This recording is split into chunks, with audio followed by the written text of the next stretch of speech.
আমার সামনে দিয়ে আইসক্রিম খেতে খেতে যাচ্ছিস? রাগ দেখাচ্ছি মজা। এই শকুনের বাচ্চা, আমার আইসক্রিমটা তুই নষ্ট করলি। দাঁড়া, আজকে তোর মাথা ফাটিয়ে দেবো। এই হাতুড়ি দিয়ে মাথা ফাটিয়ে আমি ভর্তা বানিয়ে খাবো। কি বললি তুই? আমাকে হাতুড়ি দিয়ে ভর্তা বানিয়ে খাবি? এইবার দেখাচ্ছি মজা। হাত ওপরে তোল, না হলে একদম শুট করে দেবো। আরে না না না না না, কে বলেছে ভর্তা? আমি তো জাম ভর্তার কথা বলছিলাম। একদমই গুরুদেব, আপনি যেভাবে বলবেন আমি ঠিক সেভাবেই চলবো। আর আপনাকে মনোরঞ্জন করার জন্য আমি একটু মেয়ে সেজে আসছি। দেখুন আমাকে কেমন সুন্দর লাগে, আপনি ফিদা হয়ে যাবেন। এই যে দেখুন কেমন লাগছে আমাকে।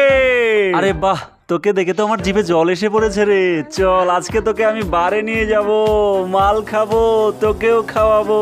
আরে বাহ, তুই তো দেখি বেশ ভালো নাচতেও পারিস রে।